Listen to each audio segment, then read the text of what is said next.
e gjithë kjo situatë që të cilën krijoi Rama në raport me ndërkombëtarët ka qenë e gabuar.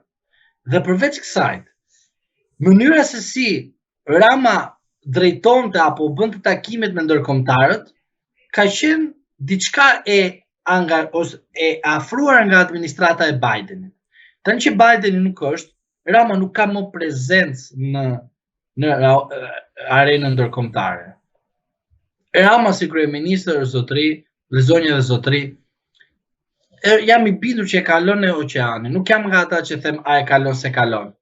Por Rama, për mendimin tim, 4 vite të ardhshme mund të takojë Trumpin vetëm për arsye që Trumpi do të ketë një interes personal për Amerikën, por jo se Trumpi do të takojë Ramën për një interes ose më mirë për një lidhje marrëdhëniesh edhe institucionale për sa i përket pjesës së shtëpisë së bardhë, po nuk besoj se do të ketë një afrimitet me të, sepse faktet tregojnë qartësi që Rama punoi kundër Trumpit dhe në kurrizë të Trumpit.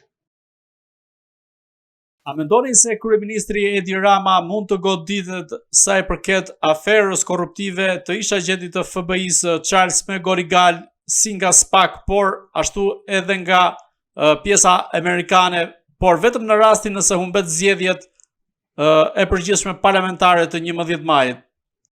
Rama është i goditur edhe nuk ka rëndësi a e humbet zgjedhjet apo i fiton zgjedhjet. Rama është shtetas shqiptar dhe kryeministër i vendit. Unë do t'i referohem kodit të procedurës penale dhe kodit penal. Rama ka marrë pushtetin në 2013. Pushteti 2013 sigurisht ka sjellur shumë burgaxhi. Nga burgaxhit që ka sjellur ky pushtet, sigurisht prokuroria e posaçme ka vendosur procedime penale ndaj burgaxhive të tij të Partisë Socialiste, por ashtu ka vendosur dhe në procedime penale me fraksione. Për mua fraksionet janë shqetësuese për faktin se parashkrimi i veprës penale një politikani që akuzohet për korrupsion pasiv parashkruhet pas 20 vite nga momenti i kryerjes së veprës penale që i atribuohet personit.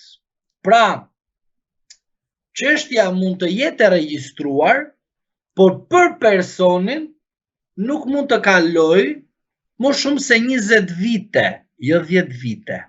20 vite korrupsioni pasiv. Sepse marzhi i dënimit është nga 4 vite deri në 12 vite. Që do të thotë kodi penal parashkrimin e kësaj veprës penale e çon në 20 vite. Nuk ka rëndësi a është në pushtet apo jo. E rëndësishmja është që do të procedohet një ditë, sepse pikërisht në rast se Berisha me dosjen Partizani shkon drejt gjykimit të çështjes, çdo politikan i ardhshëm në Republikën e Shqipërisë, në kushte që jemi në këto zgjedhje që garon Lapaj, Qori, Shabani, Sheaj e të tjerë, janë të gatshëm si ushtar të çojnë dhe të procedojnë Ramën në burg. Pse? Sepse pikërisht ata duan t'i marrin karriken. Dhe si do të përdorin pushtetin e tyre? Do ta përdorin rastin precedenti Berisha. Në rast se rasti dosja Berisha Partizani shkon në gjykatën e themelit dhe gjykohet në themel, sigurisht dhe këta politikanë që presin që të marrin stafetën e vendit, do të çojnë Ramën përpara drejtësisë. Pse? Se pikërisht parashkrimi i veprës penale e korrupsionit pasiv është në fraksione që ka ndas SPAC-u. Po kjo nuk do të thotë që ekziston drejtësia. Jo, drejtësia do të jetë në kohë reale, jo drejtësi që mbaj fraksionet aty, zbrit nga president republike e pastaj të kapa në flagrancë. Ajo nuk është drejtësi, ajo është thjesht për të tallur me disa qytetarë të cilët vdesin për arrestime, po në fund fare rriten faturat që ne do paguajmë për padrejtësitë që janë bërë gjatë arrestimeve. Thjesht për të kënaqur imazhin, mëllefin e qytetarëve që fusni në burg dhe mos sekuestroni pasuritë. Bëheni më shumë miliarder duke shkelur kodin e procedurës penale. Prandaj e them, nuk ka rëndësi humbja e zgjedhjeve. E rëndësishme është procedimi. Dhe unë i them Ramës, mund të jesh kryeministër, mund të bësh mbret, por procedimin penal nuk e shpëton. E di pse nuk e shpëton? Se ka një sekret. Të gjithëve atyre që ke bashkëpunuar, ju kanë sekuestruar telefonat. Duan ata, s'duan ata. Në rast se Ilir Meta qeka për korrupsion pasiv dhe grua e tij për korrupsion pasiv. Dhe përveç kësaj, gruaja deklaron tek Fejziu dhe thot: unë kam komunikuar me Edi Ramën, pra në rast se sot akuzohem unë për korrupsion pasiv, do të akuzohet dhe Edi Rama, sepse kemi bërë bashkë korrupsion. Këtu mbaron e gjithë ajo çfarë themi. Jo me gongal, po jo kjo, po jo ajo, por telefoni i ka djegur të gjithë. Thjesht pritet sa po të zbresin akarrikja që të bëhet veprimtaria e një drejtësie të pavarur, të paanshme, jo e lodhur, po surprizuese.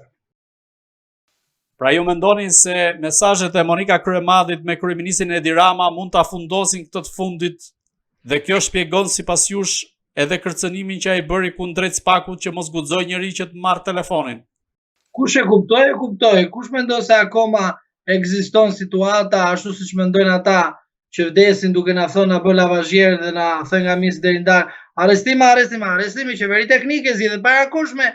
Do kemi këtë, do kemi atë, ju kështu ashtu na trembi, kuptoj. Arrestim, kap. Çat kap me vlla, kap, nuk bëhet kështu situata. Qartasi, shqip, juridikisht, politikisht, hapim klapa këtu. Mos ndryshoni kodin penal PD dhe partitë e tjera se këtu tek bardhi do jem. Me emër dhe mbiemër, kush do të ndryshojë kodin penal? E kemi një kod penal shumë të mirë. Dhe kodin e procedurës penale akoma më të mirë. Prandaj them, neni 260 i kodit penal, përputhje me nenin 66 të kodit penal në pjesën e përgjithshme, parashikon qartazi kriteret e procedimit penal. Gjithashtu, surpriza që do të vi, do tjetë dhe të gjykimi Meta, se në rast se Meta që ka kapur për korrupsionin global që ka bërë i vetëm, e sigurt është që po Kryemadh thot nuk e kam bërë me Metën, por e kam bërë me Edi Ramën, dhe gjykimi do të bëhet gjykim i zakonshëm, i vonuar, se dihet që në Shqipëri drejtësia jonë punon me rekorde dhe me orar amerikan, për shembull tani jemi në darkë, ne ata janë në mëngjes, dhe derisa të vinë mëngjesi dhe të bashkojnë njëri me tjetrin do presim. Prandaj unë mendoj që situata nuk është e mirë për Edi Ramën. Bëjmë lavazh nga mjesi deri në darkë. Ai i bën lavazh vetes vet, a kupton, direkt thotë që unë jam mbreti, jam perëndia. Ishte edhe njëri që thoshte do bëhej kryetari i Partisë Socialiste, tani nuk e di është në burgjet e Shqipërisë, zoti Bardhi, nuk e besoj. Nuk e di, të korrigjoni, kush është në burgjet e Shqipërisë në kohët e fundit që do ishte kryetari i Partisë Socialiste në të ardhmen.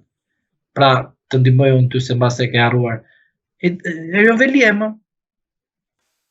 Po. Atje kanë vendin. Se mos harro se edhe Erion Velia kur ishte në kohë të bukura me Edi Ramën, fliste me Edi Ramën në telefon.